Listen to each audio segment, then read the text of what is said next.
Hey everyone, I'm back with another update. In this episode, I'll cover news related to drug cartels and terrorists, Minnesota's Somali fraud scheme mess, immigration related news, and Tyler Robinson's court appearance.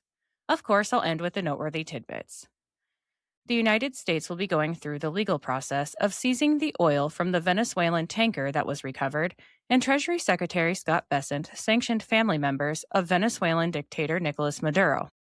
Sanctions were also placed on a Maduro-affiliated businessman, and 6 vessels have been identified that, in Bessent's words, have engaged in deceptive and unsafe shipping practices and continue to provide financial resources that fuel Maduro's corrupt narco-terrorist regime.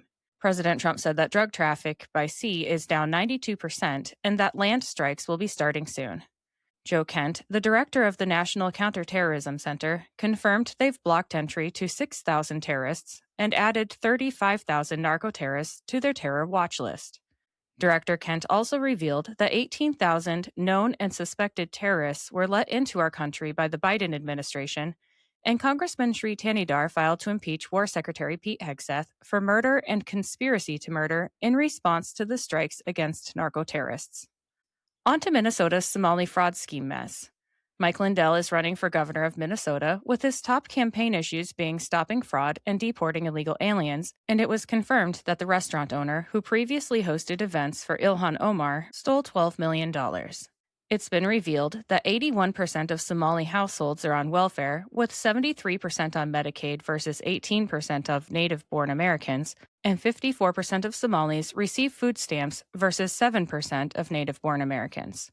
Congressman Brandon Gill pointed out that, considering the majority of Somalis are on welfare, they aren't self-sufficient and they don't assimilate, and even after a decade in the U.S., Somali families in Minnesota use astronomically more welfare than American families. It was discovered that Somali fraudsters stole $50 million in taxpayer funds meant to feed hungry kids to purchase a lakefront property, a Porsche, and tickets abroad, and a Somali refugee exposed the fraud in Minnesota is deeper than the public knows. He said he was told to refuse to assimilate, to get on Section 8 housing, and sign up for community benefits. Let's shift to immigration-related news. Border Commander Greg Bovino said Louisiana police and residents have surged resources to assist in illegal alien arrests, even offering federal agents gumbo. Bovino also said that not a single border agent has been assaulted in Louisiana, and that aside from one incident, protests have not been violent. Construction sites in Louisiana are being raided, opening those jobs up for Americans, and an illegal alien rapist and an illegal alien child abuser were arrested, making the community safer. An activist judge ordered the release of Kilmar Abrego Garcia while he awaits deportation, and Press Secretary Caroline Leavitt said the administration will appeal this order. Kilmar was released and immediately spoke out against the Trump administration, delivering a speech that was, of course, not in English. Switching to Tyler Robinson's appearance in court. Tyler Robinson, the man accused of murdering Charlie Kirk, made his first in-person court appearance in the 4th District Court in Provo, Utah. The hearing, presided over by Judge Tony Graff, primarily addressed procedural matters including media and public access to proceedings, requests for transcripts from a prior closed hearing, potential restrictions on cameras in the classroom, and a gag order. Robinson's defense team argued for limiting media coverage to protect his right to a fair trial, and a coalition of news organizations pushed back for greater transparency. Part of the hearing was closed to the public, and Robinson appeared in civilian clothes, but shackled, amid heavy security. He interacted with his attorneys and family, including smiling at times, which drew commentary from observers and Kirk's supporters. No plea was entered, and no major rulings on the charges were issued. The case remains in the pretrial stages, with prosecutors seeking the death penalty on charges including aggravated murder. A preliminary hearing is tentatively set for May 2026. Now it's time for the noteworthy tidbits, which are brought to you today by Big Fork Brands. Let me tell you about them quick. Sometimes I get on a roll cleaning or gardening, and I need a boost, but don't have time for a meal. Big Fork Brands pork jerky is the perfect choice to keep my momentum, offering high-protein snacks for on-the-go energy boosts. Not only do they offer pork jerky, but they also make pork sticks, bacon sausage, bacon hot dogs, and burger and hot dog sauces. Products come in a variety of delicious flavors, including Thai green curry and maple and brown sugar for the meat options, and gangster and Chicago fire for the sauces. I personally think the original flavor of the pork jerky hits just right after tackling a big chore. It's a little salty and very flavorful. My discount code gives you 20% off your entire order, and it's currently the best deal available. Just visit bigforkbrands.com and enter in my promo code JADE, that's JADE, at checkout. All right, let's get back to the tidbits. The U.S. trade deficit came in lower than expected, plummeting 53% over the past year. The stock market hit another all-time high. Commerce Secretary Howard Lutnick predicted 6% GDP growth, and gas prices are below $2 in a couple of states. The proposed new congressional map for Indiana's 2026 elections failed to pass, with 21 Indiana GOP senators voting against it. As a result, President Trump and allies announced immediate primary challenges to those 21 senators.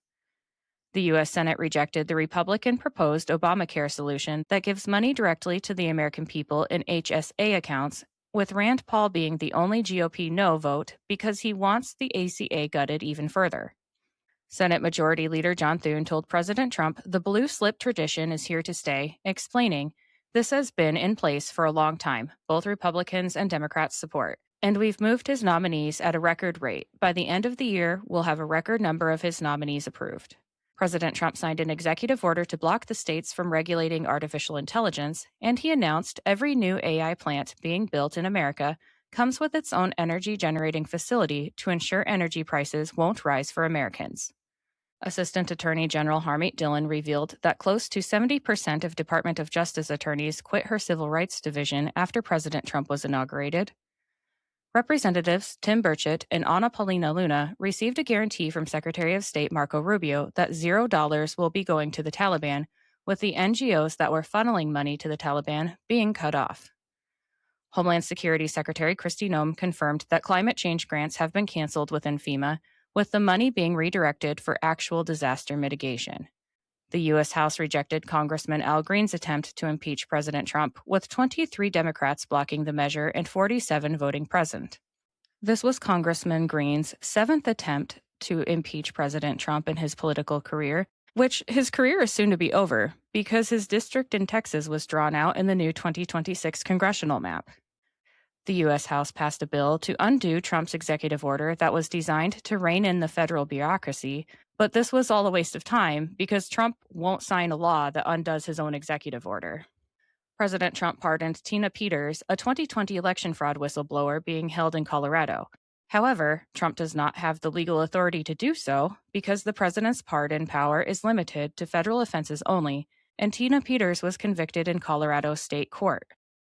An executive director of Black Lives Matter was charged with wire fraud and money laundering in Oklahoma after being accused of transferring over $2 million into her personal accounts after the George Floyd fundraising. President Trump signed 5 laws overturning Biden-era restrictions on energy leasing across millions of acres in multiple states, freeing up land for coal, oil, and gas leasing. That's all I have for today. I'll be back with another update soon. Until then, please like, subscribe, and share this podcast, and follow me on Instagram and X at Shades of Jade Pod. Thank you for listening, and have a great day.